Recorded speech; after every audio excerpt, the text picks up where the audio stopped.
All right, so this is episode one of Self. Self is going to be kind of about self improvement, self help, ways to better yourself. And I think the best way to start with that is kind of digging into self. I don't really think you can improve other areas of your life if you haven't really gotten in touch with yourself. And I mean that in a lot different sense than a lot of people put it, meaning, oh, I know my favorite color, oh, I know my favorite this, favorite that. I mean, really knowing yourself. I don't really think people take the time because it has taken a long time and I still don't know myself. It's taken like 2 years to really get in touch with myself. But I don't really think people really take the time to really dig deep on who they are, what they value, and where they want to go. Um, so I think to get into all of those things, you have to start digging deep, and you have to start somewhere where you really reflect and look yourself in the mirror to decide those things. So I have a little checklist here that I'm going to go through. Probably not going to stick to. I really use it for myself to keep from rambling, which I'm definitely going to do. Um, and I guess a disclaimer is that like I'm nobody. I'm not a professional. Probably not really qualified to talk about this in any way. But a lot of people listen to a lot of the things I have to say, and I feel like I do have a lot to say. So I'm just putting them out there on the internet because I can. So if you don't want to watch, don't. If you do, do. And I guess I'm going to get into it. So for me, the biggest thing on how to improve self, like I said, was getting in touch with myself. So I really took a year or two, the past couple years to really just dig deep and figure out what I'm all about, so that I can figure out how to carry out my goals. So I would say the first step in that, like I said, is just sitting down with yourself and just going, writing the things down. What do I value? What do I not? What do I not value? What are the things that I care about? Um, who do I care about? Where do I want to go? End game. Do I want an executive office? Do I want to be a family man? Do I want to be the best husband to my wife? You know what I mean? Or wife to my kids or whatever. Whoever you are watching. So I would say really figuring out what it is that you value first, so that you can kind of figure out where you need to put your efforts. And so like kind of going off of that, I would say that a lot of people kind of get stuck worried about not even necessarily what others are going to think, but just kind of how it's going to pan out. And I'm really unapologetic in all of the things I do, and that's really helped me kind of get where I am, which is essentially nowhere, but I like to believe it's somewhere. Um, I've kind of taken this approach of not really worrying about other people's opinions or even my own opinion or feelings on the things I do if they're negative. So if I'm thinking about taking this jump, if I'm thinking about making this jump from I don't know, from high school to college, and I'm worried about talking to my professors or doing this or doing that, I just kind of don't.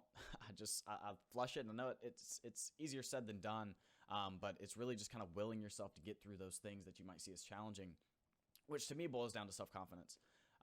And for me, self-confidence, and I kind of wrote it under there, is all about fooling yourself. Even when I'm not really sure of myself. In that moment, I'll tell you I'm 100% sure of myself. And when I get back home, I'll look at myself in the mirror and go, damn, I was really nervous about that. Self-confidence is almost fake to me. I'm a very confident person. Everybody that knows me can tell you that. But I feel like the confidence that I exude and people kind of absorb, externally outside of my bedroom is almost false. I've almost fooled myself and fooled everybody into believing that I'm this confident being, basically, which I am, and I have been, and that's kind of, and it's natural for me, but it's not natural for everybody else. So my advice would be to kind of fool yourself into thinking that you are the best, even if you're not, even if you are. Just fool yourself that you're the best. Tell yourself every day when you wake up, look yourself in the mirror. I'm the best at this thing that I do. I just really don't think that there's anything more powerful than yourself. So and the brain's a really powerful thing. So telling yourself, every day for 6 months that I am the best, I think is just the best way to eventually become the best. I don't think I would have gotten where I am, in this whole esports thing, had it not been for fooling myself that I'm the best and truly becoming the best and becoming that mold of a person that I kind of made for myself by waking up every day and trying to be the best. So, and I would say that in that, people are kind of worried about other people's opinions. And for the opinions coming from other people's opinions are important, obviously, especially in the workforce, the workplace, professionally, because the people who have opinions of you essentially hold the keys to your future. So obviously people's opinions are important, but I would say that the negative opinions of people on you are unimportant. So the things that, oh, this guy doesn't like the way I dress, or this guy doesn't like my tattoos, or this guy doesn't, like this or that, or he doesn't like, the way I look or whatever. And like, it's one of those things that's easier said than done, but that's what this whole self thing is about, is really just digging deep and kind of being along for the ride. Just got to flush it. To me, the negative opinions thing, I just, in one ear, out the other. And like I said, it's easier said than done, but you just got to do it. And just not worry about people's negative opinions of you. Because at the end of the day, with all of this, I don't think there's anybody to worry about but yourself. And as cynical as it sounds, like, your parents are going to die, your girlfriend's going to die, your boyfriend's going to die. You know what I mean? Like, you're at the end of the day, you're going to be by yourself. And like I said, I don't mean that in a bad way. But when you're buried, you're going to be the only one buried. So to me, it's all about worrying about self, and nobody's opinion on you, be it your parents, your girlfriend, your brother, your sister. None of that has a real effect on your life, because I just don't see it being important. Like I said, I'll take the good and I'll take the bad, and obviously if it's constructive, I'll take it. But as far as just full on negative opinions go that kind of drag people down day to day, let it go, man. It's just one of those things. It's super hard. It's super hard to me to, I don't know, concern myself with negative opinions from other people. Which, again, I think the negative opinions come from this sense of, people having an ego. Like, people would definitely say I have an ego. But the ego's not external. I don't genuinely believe that I'm better than anybody, or that I'm more equipped than anybody. In my head, sure, you know what I mean? I'm better than everybody in the entire world at anything that they could possibly do in my head. But like I said, to me, you have to differentiate the ego from being external and kind of hurtful, depending on how you carry it out, and kind of switch it to just being internal, and have that ego all the time. And if people have a negative opinion about it, whatever. But the ego is kind of like where this, like, my growth has come from. And it might be a bad way of going about things, but it's worked for me. Maybe you can try it, maybe you can don't, or maybe you don't. But ego to me is one of those big things that can make or break a successful person. And I don't mean success in, just a professional environment. Like I said, it could be any walk of life that you choose. But whatever it is, I think that ego is almost should be a positive thing rather than the negative connotation that we put on it, so that people can give their bad opinions on it. I think it's one of those things that successful people need to have. So going in with self-confidence, ego and self-confidence go hand in hand. Be the biggest you can be. Tell yourself that you're the biggest there ever was every day. Try not to put anybody down in the process. But ego is one of those big things, like I said, that I could talk about it all day. I try not to. But I would really, really, really think about where your ego stands and how you can improve it or lower it. Because like I said, I definitely was at a place before where ego was all. That was what Jay was. Jay was ego. There was no real work. Now there's ego and work, and I can show it. So I'm not allowed it, but the ego's there because of the things that have materialized because of it. And another thing that kind of goes in with the negative opinions, and I actually saw somebody talk about it on social media the other day, is living in the now, right? People throw that around a lot, and that's another one of those like buzz phrases that people kind of throw out there, like live in the now, live in the now. What does that mean? So to me, living in the now is kind of living in the now in terms of emotionally, right? So, if a tragedy happened, 5 years ago, I don't talk about that. That's just me. I grieve and I do what I got to do, and I talk to my family or do whatever I got to do, man, to get over it. But the next day, sunrise, sun up, it's over with. Only because you have a battery, right? We have a battery, and spending a percentage of your battery on something that essentially you can't change, and that's what I mean by living in the now. The things that are happening now are the only things you can change. So concerning yourself with the future or the past or whatever, and obviously I don't mean all things, because you have to plan for things, you have to worry about the past and learn from the past, but I just mean living, and emotional energy shouldn't be spent on the past or the future. I think it should only be spent on the now, and I think being fully in control of now is what kind of inspires the great things that people can do. So that's really like one of my biggest pieces of advice would be to live in the now. And I even wrote it like, think about the future, because I do everything today for tomorrow. That's me. Like I write the emails and I schedule the meetings and I do this and I do that. for now, but it's for tomorrow, so that I have that future for myself.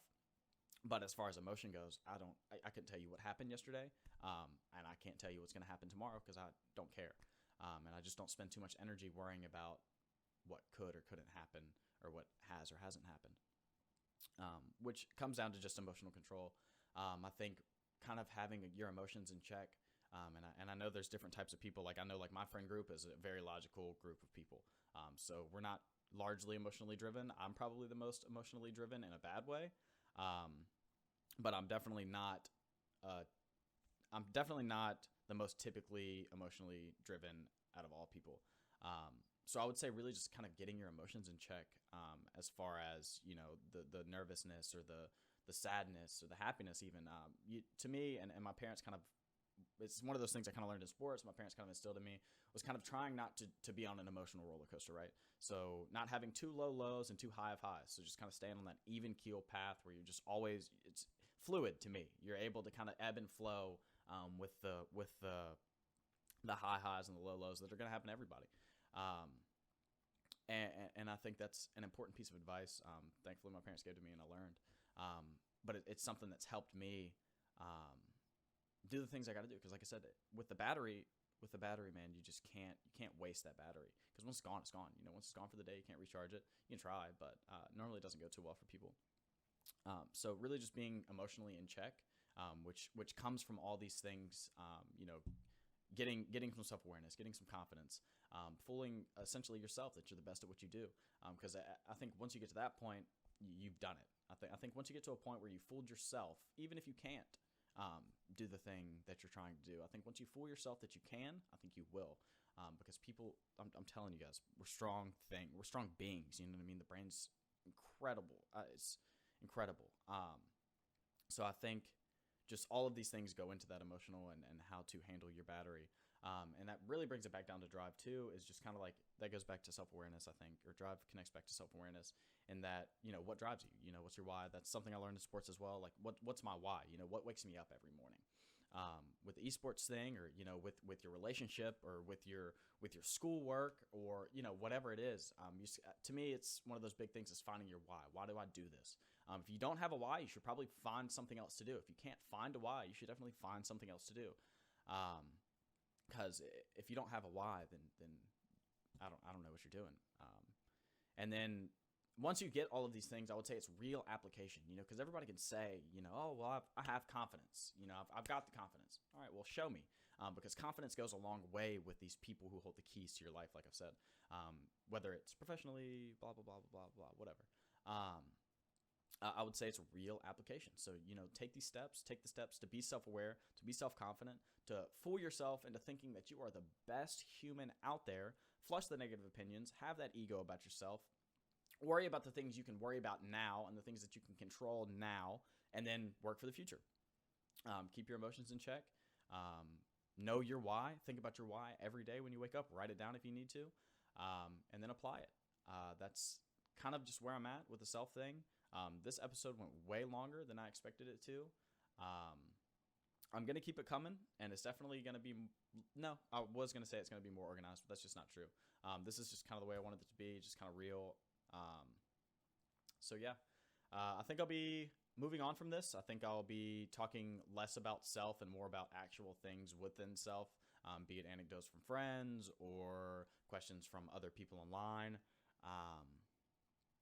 But yeah, I'm excited. I'm excited about self. I'm excited about this. This gets me really excited. I really like talking about self-improvement. It's one of those things that, like I said, and it might be just because I'm really egotistical and maybe I like talking about myself. But it's one of those things that just really gets me going. Because I think once you get in touch with self, you can do anything. I really do believe that. I think once you've conquered yourself, you can conquer the world.